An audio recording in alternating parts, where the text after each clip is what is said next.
Hello students, let's read the question. The question says, select the correct statement about fuel cells. There is a four option. They run till reactants are active. They are free from pollution.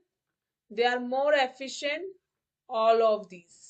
वो कह रहा है हमारे को बताओ कौन सी इसमें से इन चार ऑप्शन में से करेक्ट स्टेटमेंट है अबाउट फ्यूल सेल की।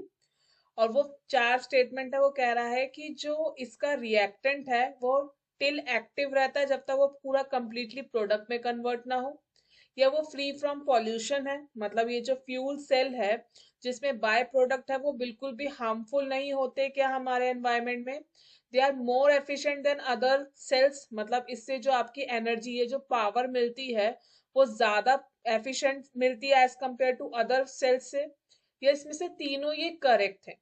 ठीक है, तो सबसे पहले हम बात करते हैं की कॉन्सेप्ट की। तुम्हारा की कॉन्सेप्ट है फ्यूल सेल।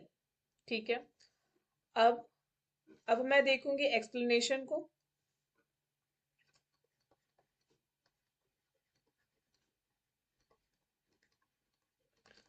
बच्चा मुझे इसमें से बताना है कि कौन में चारों में से कौन सा ऑप्शन सही है अबाउट फ्यूल सेल।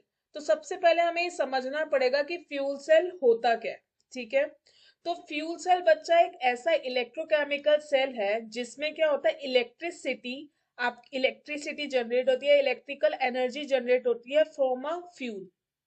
ठीक है, with the help of electrochemical reaction. Fuel cell एक ऐसा इलेक्ट्रोकेमिकल सेल है जिसके अंदर इलेक्ट्रिकल एनर्जी जनरेट होती है with the help of fuel. इस और इस ये जनरेट कैसे होती है, इलेक्ट्रोकेमिकल रिएक्शन होने की वजह से। ठीक है, तो सबसे पहले हम फ्यूल सेल की डेफिनेशन लिख सकते हैं।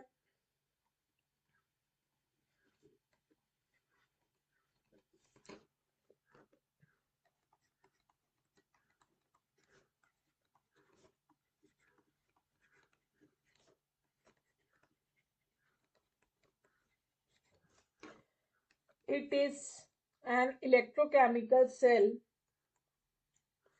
that generates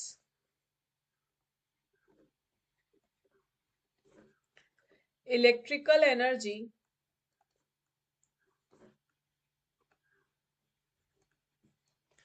from fuel by an electrochemical reaction।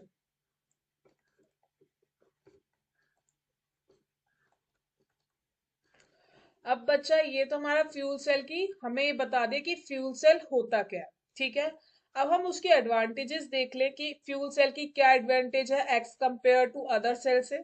ठीक है, सो सबसे पहले हम एडवांटेजेस लिखते हैं।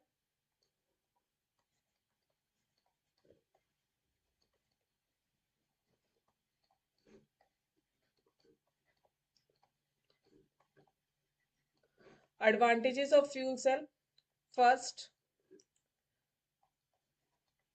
The fuel cell are more efficient. क्योंकि फ्यूल सेल क्या होता है, मोर एफिशिएंट होता है। क्यों? क्योंकि इसमें 70% आपको एनर्जी मिलती है। सेवन मतलब आप जितना देते हो उसका 70% हमें रिटर्न मिल जाता है। ठीक है, मोर एफिशिएंट होता है। Second, the energy efficiency of fuel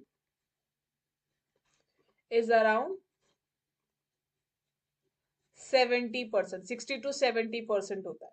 ठीक है, थर्ड, द इसमें जो फ्यूल सेल में जो आपका बाय प्रोडक्ट होता है वो बच्चा सिर्फ और सिर्फ वाटर होता है। तो ये सबसे बेस्ट है कि वाटर कोई भी हमारे एटमॉस्फेयर को हार्म नहीं पहुंचाता, तो इसका बाय प्रोडक्ट क्या होता है, वाटर होता है, इसलिए ये इको फ्रेंडली होता है। The only reaction product is water. so it is free from pollution. Last है इसका द रिएक्टेंट्स, जो इसमें रिएक्टेंट्स हैं are continuously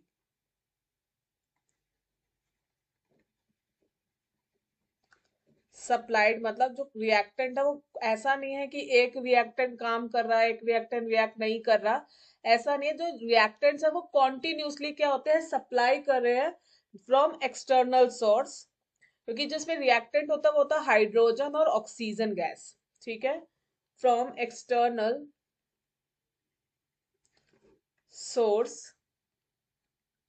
hence fuel cell run till reactants active। इसमें दोनों ही रिएक्टेंट काम करते हैं और फ्यूल सेल तब तक काम करता रहता है जब तक रिएक्टेंट्स क्या कर रहते हैं, एक्टिव रहते हैं। आपके रिएक्टेंट्स क्या रहते हैं, एक्टिव रहते हैं, ठीक है। तो अगर हम देखें हमारे चारों ऑप्शन में से, तो they are run till reactant are active, yes. They are free from pollution, क्योंकि बाय प्रोडक्ट ओनली वाटर है। They are more efficient, 60 to 70% efficiency देता है। तो all of this is correct, so हमारा करेक्ट ऑप्शन क्या होगा, all of this.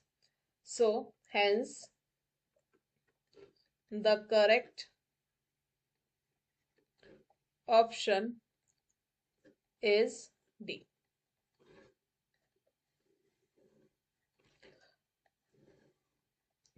I hope you understand. Best of luck.